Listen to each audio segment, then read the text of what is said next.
పార్లమెంటులో మహిళా బిల్లును మంజూరు చేయకుండా విపక్షాలు అడ్డుకోవడం వల్ల అన్ని పార్టీల్లో కార్యకర్తలకు అన్యాయం జరిగిందని, అందుకుగాను తాను జాయింట్ యాక్షన్ కమిటీ ఏర్పాటు చేసి ఉద్యమించనున్నట్లు కంటోన్మెంట్ బోర్డు మాజీ నామినేటెడ్ సభ్యుడు బీజేపీ రాష్ట్ర కమిటీ సభ్యులు జె రామకృష్ణ అన్నారు. ఆయన మంగళవారం ఏర్పాటు చేసిన విలేకరుల సమావేశంలో మాట్లాడుతూ, పార్లమెంటులో బిల్లు ఆమోదం పొంది ఉంటే కార్యకర్తలకు ఆయన నియోజకవర్గాల్లో పలుచోట్ల పోటీ చేసే అవకాశం కలిగి ఉండేదని, తద్వారా కార్యకర్తలకు అన్యాయం జరిగిందని అన్నారు.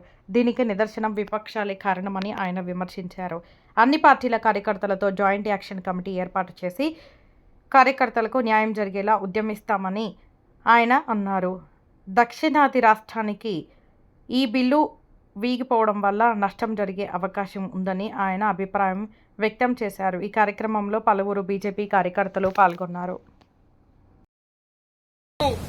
ఎస్సీలకు కానీ, బీసీలకు కానీ, గిరిజనులకు కానీ, ఎకనామికలీ బ్యాక్వర్డ్ ఉన్న ఇప్పుడు చాలా మంది అంటున్నారు రాజకీయాలు రావాలంటే డబ్బులు ఉండాలని. అదే విధంగా డబ్బులు లేని వాళ్ళకు కూడా అందరికి కూడా వాళ్ళందరి అవకాశాలు ఈరోజు వాళ్ళు కలరాశి. అదే కాదు యువత, అదే కాదు అన్ని రాజకీయ పార్టీల్లో ఉన్న ఆస్పిరెంట్స్. ఎందుకంటే సీట్ ఒకటి ఉంటుంది, ఆ సీట్ అడగడానికి 10 మంది 15 మంది పోటీ పడతారు.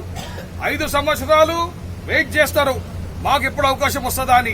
చాలా మంది సీనియర్ కార్యకర్తలు 40 సంవత్సరాలు 30 సంవత్సరాలు చలి జెండాలు మోసుకుంటా వాళ్ళకి అవకాశం ఎప్పుడు వస్తుందా అని వెయిట్ చేస్తారు. మరొకటి ఒక స్వర్ణ అవకాశం ఈరోజు భారతీయ జనతా పార్టీ కల్పిస్తే దాన్ని కాంగ్రెస్ పార్టీ మరి దానికి సంబంధించిన అలయన్స్ అందరూ కూడా నమ్మక ద్రోహం చేసి ప్రజాస్వామ్యంని పట్టపగలే కూని చేసిన ఈరోజు మీరు సందర్భం మీరు చూస్తా ఉన్నారు. మరి అది ముఖ్యంగా మీరు ఆలోచన చేయండి.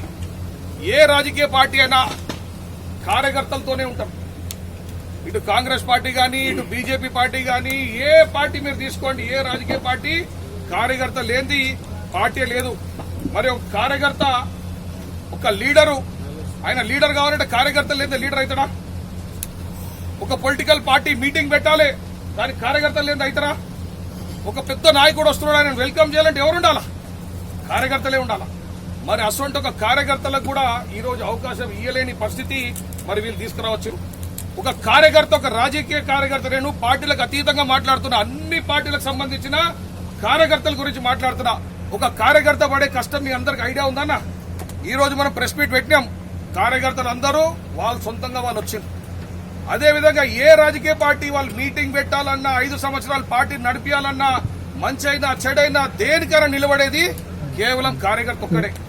మరి అటువంటి ఒక కార్యకర్తకి ఒక బంగారమైన అవకాశం వస్తే మరి ఈ రోజు దానికి కాల రాసింది ఎవరు? కాంగ్రెస్ పార్టీ. మరి అందరు కూడా ఈ యొక్క విషయాన్ని గమనించాలా. మరి కార్యకర్త ఎంత కష్టం పట్టి జెండాలు మోసి, లీడర్లు ఒక లీడర్ జరిగిపోతే ఇంకోలు కోపం, ఇంకోలు జరిగిపోతే ఇంకోలు కోపం, అవన్నీ కూడా సంజాయించుకుంటా ఫ్యామిలీ టైం వదిలేసి వ్యక్తిగత జీవితాన్ని సాక్రిఫైస్ చేసి తిరిగేవాడే కార్యకర్త అంటారు. మరి అసలు ఒక కార్యకర్తకి రాక ఈ అవకాశం వచ్చింది. మరి ఈ రోజు రాజకీయాలు ఏ విధంగా ఉన్నాయి మీ అందరూ కూడా గమనించాల్సిన అవసరం ఉన్నది. అన్ని పార్టీలలో, భారతీయ జనతా పార్టీ కాకుండా నేను చెప్తున్నా, అన్ని పార్టీలలో, కాంగ్రెస్ కానివ్వండి, మీరు బీఆర్ఎస్ తీసుకోండి, ఆర్జేడీ తీసుకోండి, టీఎంసీ తీసుకోండి, ఏ పార్టీ తీసుకోండి, సీట్లన్నీ రిజర్వ్ చేసుకున్నారు. సీట్లన్నీ రిజర్వ్ చేసుకున్నాడు, లేకపోతే బ్లాక్ చేసుకున్నాడు. ఒక నాయకుడు ఉంటే నెక్స్ట్ వన్ కొడుకుని తయారు చేస్తుండే, లేదా కోడలు తయారు చేస్తుండు, లేకపోతే దత్తపుత్రుని తయారు చేసుకుంటాడు. అంతేగాని కార్యకర్తకు అవకాశం ఇస్తుండా? మరీ ముఖ్యంగా ఈ వారసత్వ రాజకీయాలు అన్ని పార్టీలు కూడా కొనసాగుతున్నాయి. ముఖ్యమంత్రి లేకపోతే వాళ్ళ కొడుకు ముఖ్యమంత్రి, ఆఖరికి మన్వాడిని కూడా లైన్ లో పెట్టుకున్న సందర్భాలు ఈ రోజు మీరు తెలంగాణలో చూస్తున్నారు. మరీ ముఖ్యంగా మీరు ఎక్కడైనా చూడండి, ఈ రీజనల్ పార్టీస్ వల్ల వాళ్ళు సీట్లన్నీ బుక్ చేసుకున్నారు. ఒకవేళ వాళ్ళ కుటుంబం అయిపోయిన తర్వాత పక్క సీట్లు అయితే ఉండాలి కదా వేరే ఒకరు. బాబాసాహెబ్ రాసిన రాజ్యాంగంలో వేరే కూడా అవకాశం ఉంటుంది. ఆ వేరే ఎవరికి ఇస్తున్నారు? భూస్వాములకు ఇస్తున్నారు. ఎవరికైతే డబ్బు ఉందో, డబ్బు విచ్చలవిడిగా ఖర్చు పెట్టగలుగుతాడో అసలు వాళ్ళని దోలాడుకుని వాడిని టికెట్ ఇస్తున్నారు. లేదు సెలబ్రిటీస్కి ఇస్తున్నారు, లేదు పెద్ద ఎత్తున కబ్జాలు చేసినా గానీ, ల్యాండ్ బ్యాంక్ ఉన్నోళ్ళు కానీ అసలు వాళ్ళని దోలాడి వాళ్ళకి టికెట్ ఇస్తున్నారు. ఫైనల్ గా ఎవరు లేకపోతే మాజీ ఐఏఎస్ ఐపీఎస్లకు ఇస్తున్నారు. ఐఏఎస్ ఐపీఎస్ వాళ్ళ మంచి సుదీర్ఘమైన టర్ము, వాళ్ళు కష్టపడి చేసిన పని అయిపోయింది, ఇక రాజకీయాలకు కూడా వస్తున్నారు. మరి మనకి కార్యకర్త ఎటువాలి? మరి కార్యకర్త ఆశలు ఇదే జీవితాంతం జెండాలు పోసుకుంటే తిరగాలనా? మరి ఈరోజు నేను మీ అందరి ద్వారా అన్ని రాజకీయ పార్టీలకు అపీల్ చేస్తున్నా, కార్యకర్తలు మేల్కోవాలి. కార్యకర్తలు మేల్కోవాలా.